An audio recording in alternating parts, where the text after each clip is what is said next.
the racetrack, Las Vegas Motor Speedway. We got the GT350R right behind me. And today's going to be a very exciting day because I'm going to be able to drive the new 2020 Shelby GT500. So long that I've been waiting for this moment, and it's finally happening. I'm just so excited about this.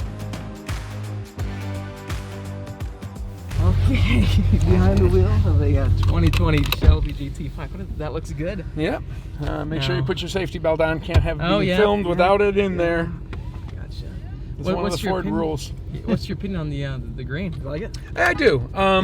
It's a little bright for me, but you know, I know that the people who have seen it have responded very positively to it. That and the Twister orange. I'm seeing a lot of people ordering that. Yeah, the Twister orange to me isn't like the old grabber orange, right? It's a little bit brighter and it has a little bit more texture to it. To me, in the sunlight, that one shows up extremely good. So if you would order one, Rapid red. Rapid red all the way? Rapid red, painted white stripes. I understand why that color looks so good even when the sun hits it. Metallic flakes on it. It's that deeper, how do I say it? It's like like more kind of lustrous. Burgundy or no? It's kind of... Yeah, people have been calling it like Cabernet and Burgundy, but to me it's more of a deeper, more lustrous red, which is pretty cool. You know, that's funny too because the outside of the car matches the colors of the gauges. Well, you can actually change the color of the gauges. So here we are, guys, behind the wheel of a new 2020 Shelby GT500. Been waiting so long for this. He's been teasing me about it for so long now. Just wait till I get behind the wheel. It's gonna blow you away. It's way faster than your GT350. And honestly, just sitting in here and seeing these paddle shifters, it's just so different, but just so cool at the same time. And even this too. Initially, I wasn't too sure what I think about the rotary dial gear selector, but it's just, to me, it works so good, the DCT, that it's no big deal. So here we go. Let's drive the car on the road. I did drive it on the track and the drag strip, and I was just in shock with how fast it feels like it has more than 760 horsepower. I'm not going to put you on the spot like that, but it accelerates so hard, man. The way it pulls is just incredible. It has, you know, as we said, it was the fastest production Mustang in a straight line and the fastest one on a road course that we've ever built. And delivering that 760 horsepower, 625 foot-pounds of torque through that 7-speed Tremec dual-clutch transmission allows us to get 0 to 60 in 3.3 seconds. Oh, 3.3. And a quarter mile in 10.7 certified. 10.7. What's the trap speed you guys getting?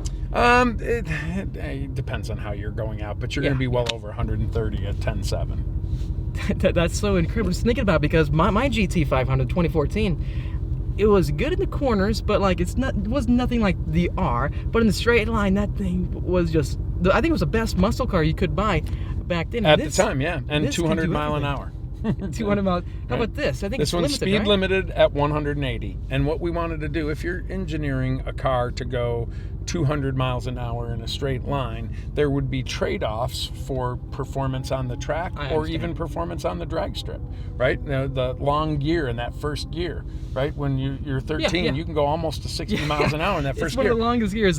But that would be a trade-off that you wouldn't want necessarily on a drag strip or a road course. So when you're doing that, what we ended up doing was balancing the needs from the straightaways, the longest straightaways like at Road America and the backstretch. How fast are you going to be able to get to it? Okay, now 180 miles an hour. Okay, so then if you were limit that on there, what can you do from an engineering perspective now to make it faster in the quarter mile? So that was where the balance was, and we speed limited it to 180. That's normal exhaust, and then you go to track mode. Is there a way to make it so that it always starts in Yeah, you put it in the mode. Yeah, and then you can also do it in a quiet mode if you wanted to, so that if you had neighbors, well, I don't do sometimes neighbors are. It's a little brother, right? Yeah, it's well, how do you say that? Brother, cousin, you know, does something different. And again, the 2020, we have both the Shelby GT350 and the GT500 in the showrooms at the same time. So if you were really serious about wanting a manual transmission performance vehicle, you could get, I think we can fit, you can get the 350 that has the 6-speed manual, and then if you wanted the all-out performance beast, then you could get the GT500 with the DCT. I definitely noticed that, because when I was driving this on the track, initially, right away, I did notice, man, this thing just pulls off the corner way faster than my R. But at the same time, though, there's definitely going to still be an audience for the GT350 versus Absolutely. This. And you know, one of the things, when we launched the 15, right, we did 50 of the track packs, 50 of the tech packs, 37 of the Rs. Super rare. Right? And if you would have told me then that we would have been still producing and evolving the GT350 in 2020, I would have told you, I'd have said, no, you're crazy. But the demand for that GT350 has continued to evolve over the years, where this year right now, 7% more demand for our performance derivatives in the 5th model year. Super shocking. Yeah, because that hasn't happened, since basically 1965 Mustang going forward. As you got longer in the tooth, the performance derivatives started to sell less. In this case, we're into our 5th model year, and we had a 7% growth in performance vehicles in the 19 calendar year. It's so cool, because with the 350, it's really been like unchanged mostly throughout all the years, and I feel like even when I still get inside of it, it doesn't feel dated to me. It feels just so... Yeah, and we've evolved. Like in the 19, we changed the suspension geometry. We changed the tires associated with it. In 20, we changed the steering knuckle on the GT350R. So we've continued to evolve the performance of that car over time. Specifically in the 20 GT350R, things that the engineers learned in the development of this car that we could translate we put back into the 20 GT350R. Okay, guys, so let's change topic and focus back on the GT500, because I know for so long now you guys have been waiting for this, and driving right now, I have to say, even on the track, even though I didn't get too many laps with the car at the track and the drag strip, I feel like right away though, it has lived up to the hype, at least that I felt it had, because it feels like the ultimate Mustang ever. And even right now, what's interesting is that it doesn't feel as like rough as my R's. It feels like very casual driving it around. You can leave it in automatic mode, but it's not quite an automatic. No, you hear people say automatic. So you say automatic. It's not the consensus automatic, right? It is still a dual clutch 7-speed. So basically, electronically, what you're actuating is what you would be doing with the third pedal, right? So electronically, you're controlling it and shifting it the same way as you'd shift a manual. It's just you're controlling it electronically. And that's what allows you to shift in 80 milliseconds. The amount of time that you take to blink your eye, that car can shift and then put you in the right RPMs for where you are on the track, so that you can hit back into the accelerator coming out of the apex. Now, you know what? Let's let you just hear the car. I'm gonna downshift right now. I know with my R, I love blipping it because it sounds so good with the flat plane crank, but with this thing, like you said, it should be just instantaneous with the downshift. So we're in manual mode right now, and downshift one time, and then here's the second to first. God, that's so awesome. So now here's a quick little trick. Take your foot kind of off the accelerator. Okay. Pull back on both pedals at the same time. Now rev it. Now you can let them both go. There you and go. then it goes back in there. I'm so happy you guys made that feature in this car, because one of the other things and as you're on the track driving, if you pull and hold the downshift button, it will shift to the lowest available gear that is available given the mechanical constraints. And does it take a longer time to do that? No. If you were just go from like 3 to second, nope. You were to go from 3 to first. So let's it holds you and take you down to the. So let's hold it. Second, so it's going to take you, and that's as low as the gear that you go. Okay. This thing between me and you, man. I'm so excited. We're hoping to change hearts and minds one lap at a time.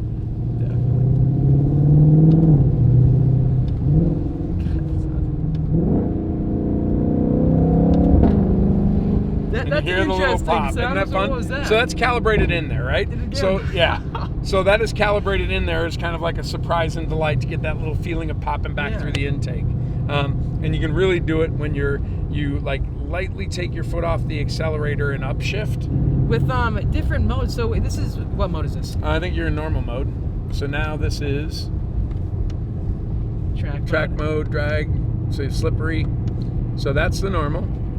Then the next one is the sport mode, and we haven't set a my mode, but my mode would come up there. So now that's changing the suspension, the steering, the exhaust, and the advanced track. In each drive mode. So if we're in track mode, is it going to change the way it shifts itself on the track? Yep.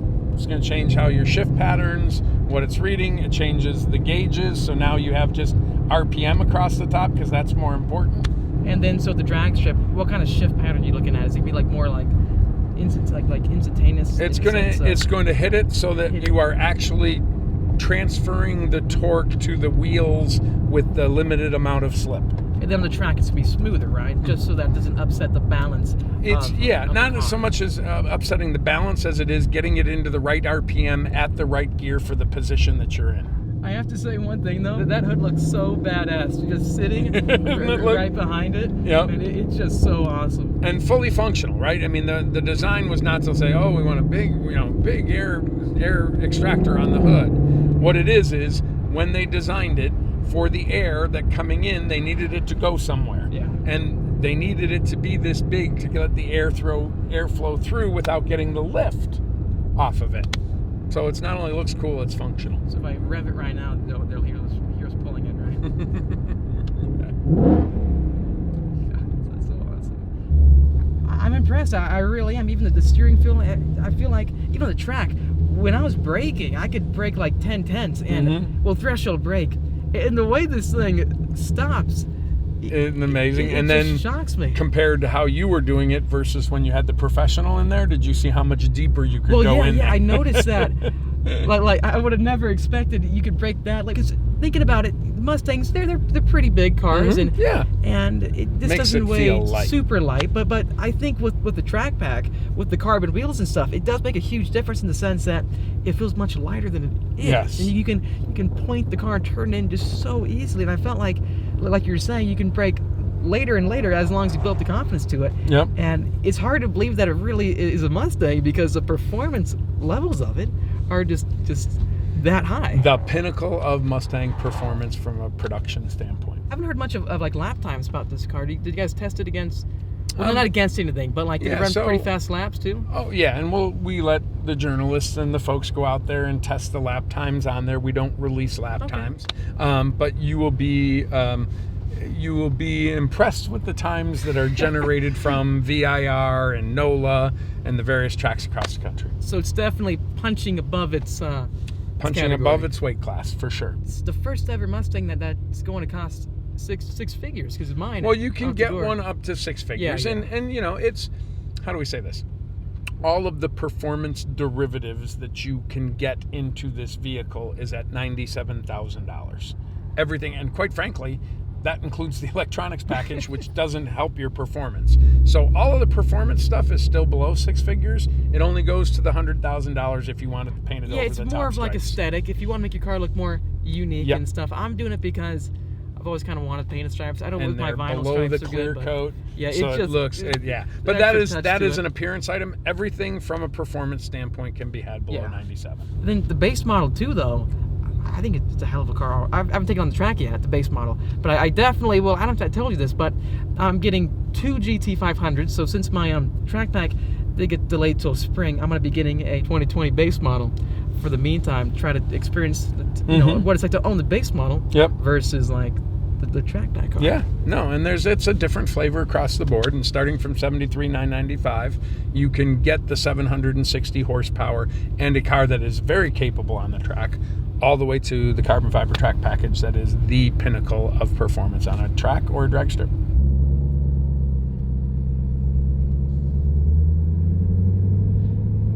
So do you find yourself always using the paddle shifters, or do you leave it auto? No, I pull it right next to that golf cart. The other side there, in the golf cart. There you go. Yeah. So when I want to keep the RPMs more for a visceral standpoint, I'll use the paddle shift and keep it up for the RPMs.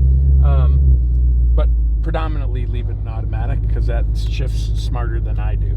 But when I want to hear the visceral pop and the higher RPM sound, I'll keep it in the manual button where you put it here and then shift it from paddles. Do you notice a major difference with this car in automatic versus manual on the track itself? On the drag strip, it's way faster. Yeah, because the calibration is smarter on what is actually happening than I am. So if you're going in there, that computer and the system with the suspension and the calibration and the braking and the transmission knows better what is happening mechanically than I do from the seat of my pants. So if it's going to put me in the absolute right RPM and right gear, why would I override it, right? Well, I appreciate it, Jim. Thanks so much, man. It was a lot of fun. I can't wait for this thing. You got me like so jealous now because I got to drive it now, and I just got to wait. The keys as soon as we possibly can. I'm so excited, guys.